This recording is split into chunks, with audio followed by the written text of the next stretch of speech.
What's up, everyone? Welcome to the video. Today we're going to take a look at how to replace the battery in this Toyota Tacoma remote key fob.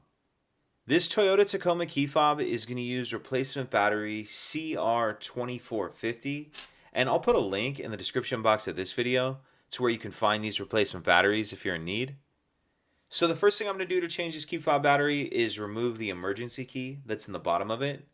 That's done by pressing this release on the back of the fob that my finger's on, and the emergency key will pull out like that. Now I'm going to use this emergency key to open the case. If we take a look at the bottom, that area where this emergency key just slid out of, you can see there's this slot right here that I'm touching with the end of the key. And if you notice, the end of this key has a little bit of a lip on it. So what I'm going to do is take my key and put it in that notch.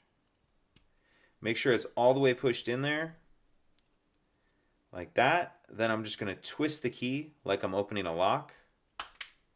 And as I do that, you can see it splits the two halves of the case apart.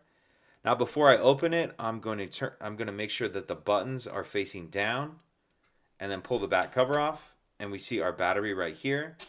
Now I'll use the edge of this key, or the end of this key, to get under the edge of the battery and pop it out of that holder.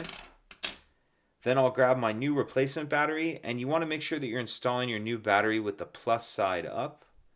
And I'm going to tuck this edge in first, like that, and then snap it down into place. And then if your circuit board has moved around at all in that in this rubber piece, make sure it's sitting down in there in that clear rubber piece.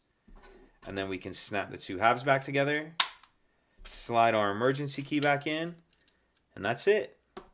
If you could take a second to like and subscribe, it helps us out, and I'd appreciate it. Thank you.